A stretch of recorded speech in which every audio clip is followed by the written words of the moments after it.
Here we are in a brand new year. Welcome back, everybody. It's already February in 2026.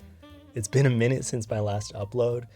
A lot of new life updates, living in a new place, I have a new job, but things are finally settling down. So I want to get back into the flow of making videos. I haven't stopped thinking about it since my last upload, and there's a lot of catching up to do.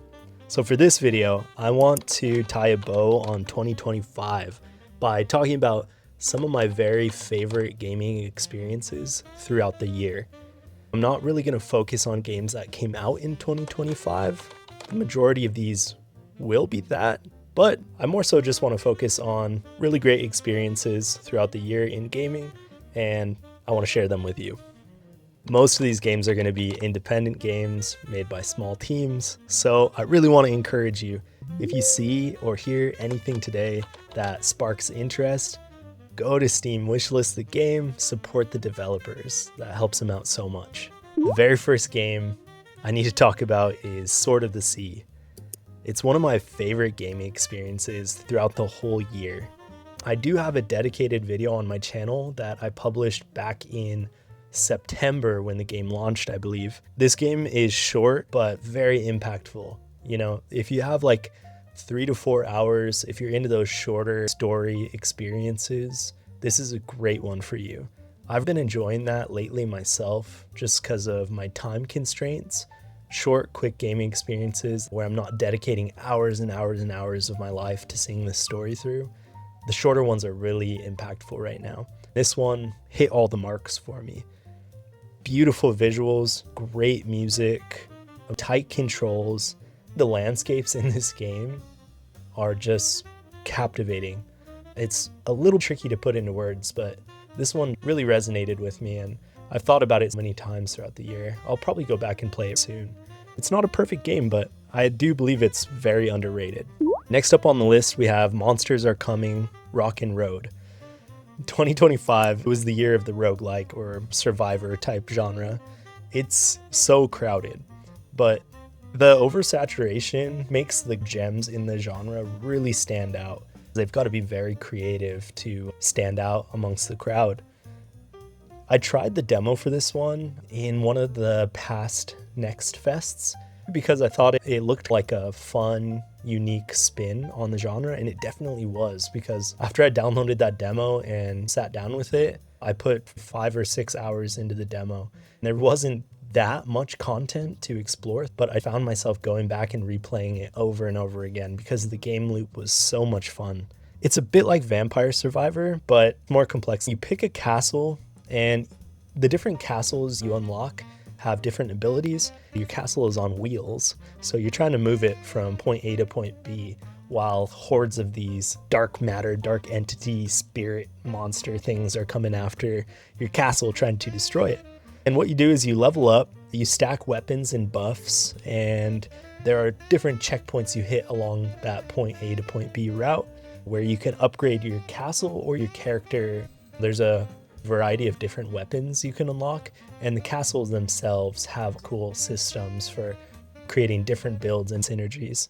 It all amounts to a boss battle at the end of each round before you get to your final destination. If you like build-focused gameplay, it's outstanding. Next up on the list is Whisper Mountain Outbreak. This is a cheap indie game that punches way above its weight. It's a survival horror roguelike. The core loop involves picking an archetype for your character. There's a firefighter, a medic, a police officer, and a bunch of other ones. You gear up in a hub area and enter zombie-infested maps. Akin to Resident Evil, you are exploring through, solving puzzles, and just generally trying to progress through the map. You're finding different weapons, different items, and it all amounts to completing specific objectives before time runs out, because once the time runs out, you are just stampeded by hordes of zombies, and it's almost guaranteed that you're not going to make it out at that point. So you're really just trying to survive as you complete that objective. Along the way, you're scavenging, solving puzzles, and extracting. You can craft ammo and weapons in the game. There's a lot of meta progression type upgrades as well.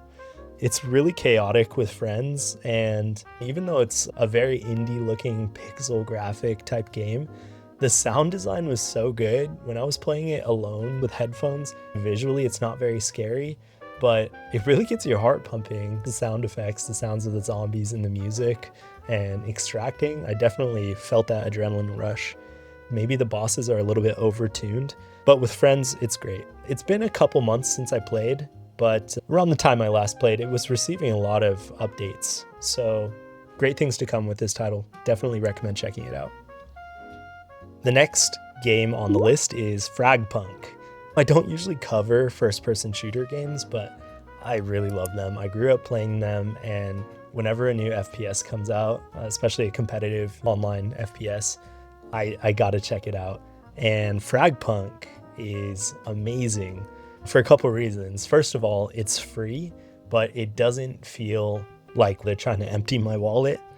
And it's the inclusion of a card-based system that changes every round in the game that makes it super special. So yeah, it's an FPS game, but it's also like a deck builder in a way, I guess you could say. So let me briefly explain.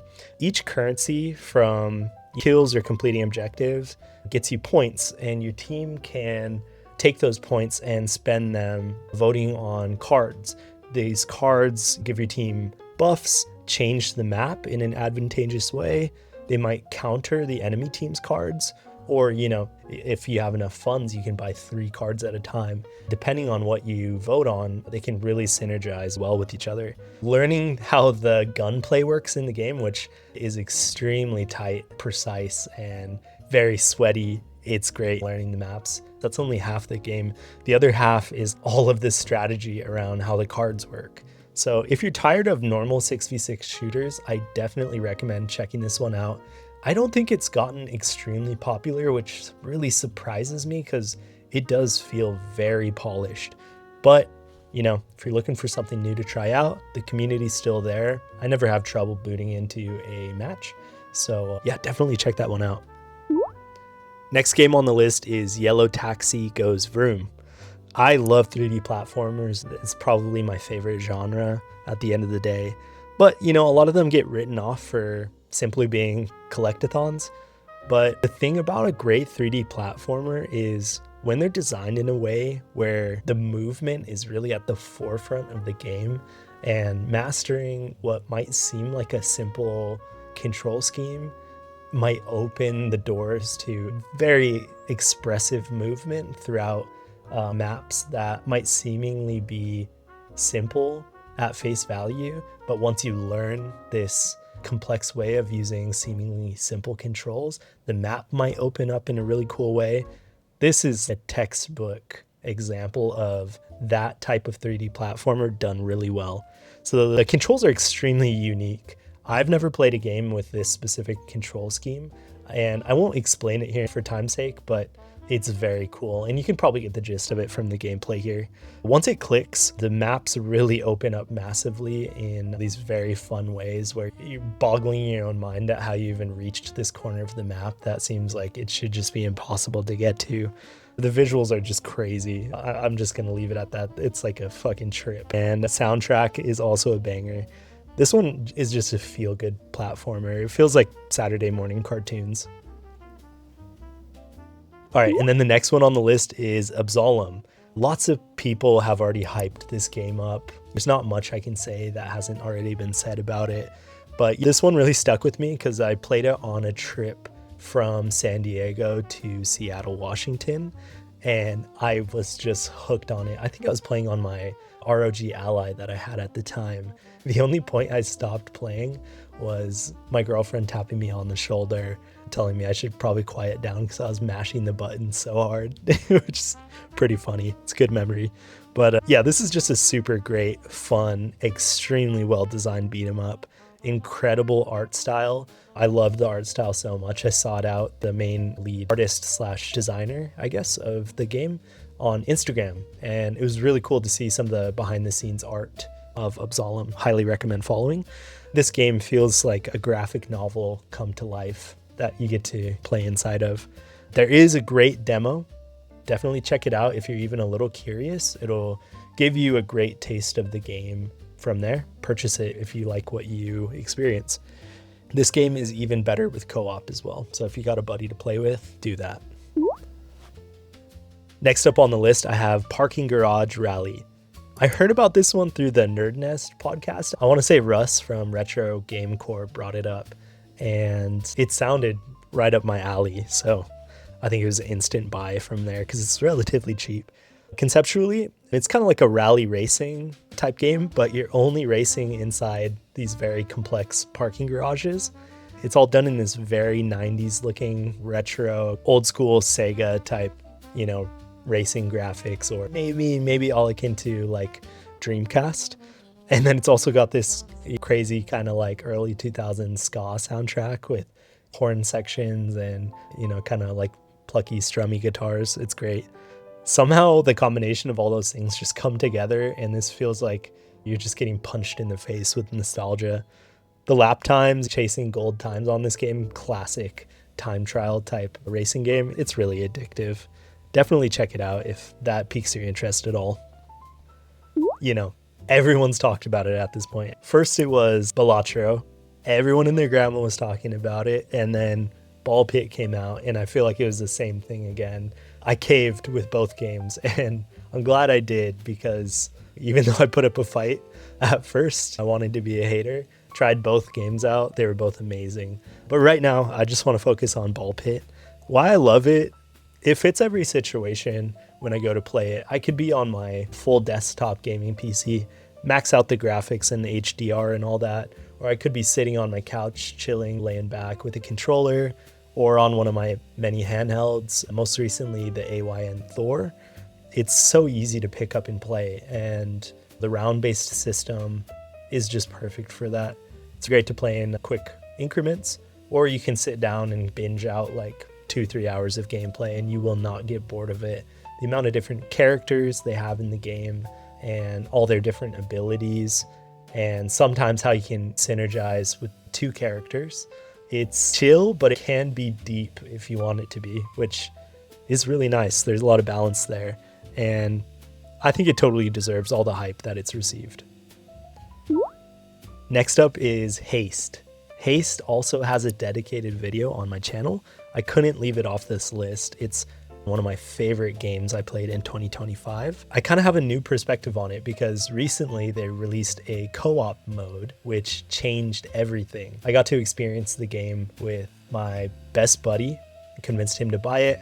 We went through the whole game A to Z together. It was just so much fun. The co-op adds a lot.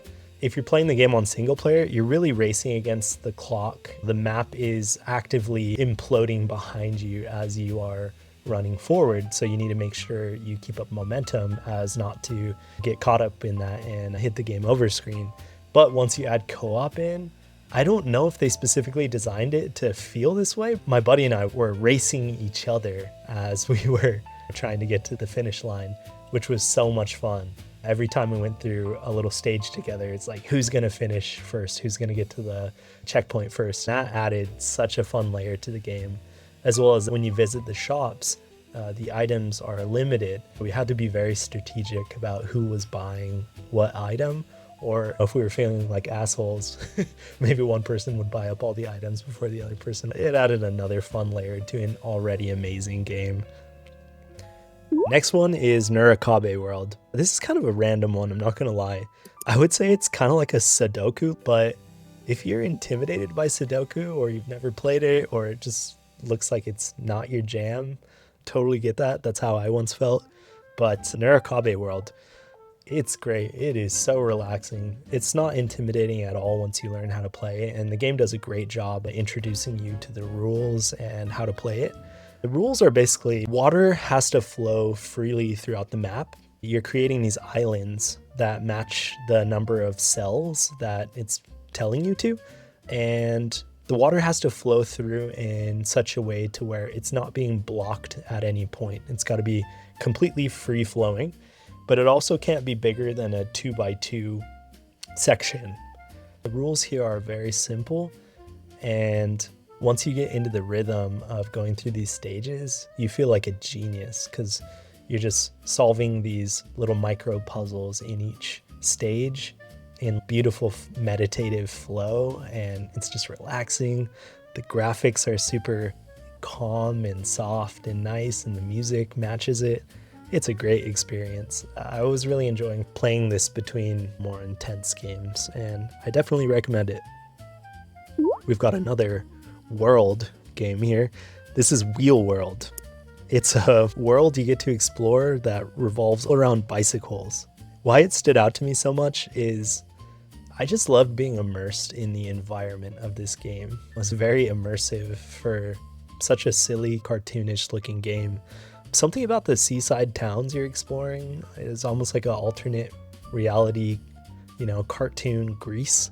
And especially the sound effects as you're riding through the stages. If you're into cycling, this one's really gonna hit. I don't know, it's so nostalgic. The sounds of the gears shifting, your squeaky brakes, maybe taking a really sharp turn, you can hear the gravel kicking up underneath you. It's such a lovely atmosphere. It's not a perfect game, but the vibes are amazing. Just play this one for the vibes. And last but not least, we got one more game here. We're gonna talk about Peak. Now, you might be tired of hearing about Peak, but you know what? At the end of the day, it blew up for a really good reason. This game, playing it with your friends, it's just amazing. It stays fun because every session, every time you go into the game, something wild is gonna happen. It's gonna be different every single time, and you're bound to have a funny moment or two. That's an amazing thing, especially in kind of a digital social sense. If that's where you're going to hang out with your buddies who maybe you can't see in person, it's just the perfect environment for that. It's the type of game where you're chilling, you're relaxing, you're encountering these funny moments, but there's also space between to kind of talk and catch up. It's a great time every time I play it. Also, it's not the easiest game. It takes a lot of strategy. There's a lot of unexpected challenges that pop up, and it's always fun to vote with your friends on the best way to get from point A to point B and all the shenanigans that ensue between that. Honestly, probably the majority of my gaming highlights from 2025 resided in Peak alone. Just great memories that were made in that game. And I hope to continue to play it as the devs include new updates. These were my standout gaming experiences in 2025. There's tons of other games that I played, but I couldn't fit into this list. If you want to hear more, maybe I can do a part 2, or maybe just some other dedicated videos. I guess we'll see where we go from here. I did spend a large amount of time, focusing strictly on demos. So I would like to make future videos focused strictly on demos. More to come with that throughout 2026. So that's going to do it for me. If you have any games that you've played recently, some of your favorite gaming memories from 2025, share them with me below. Let me know any critical games that I missed that I should definitely have checked out. Until the next video, my name's been Tom. Thank you so much for watching, and I'll see you in the next one.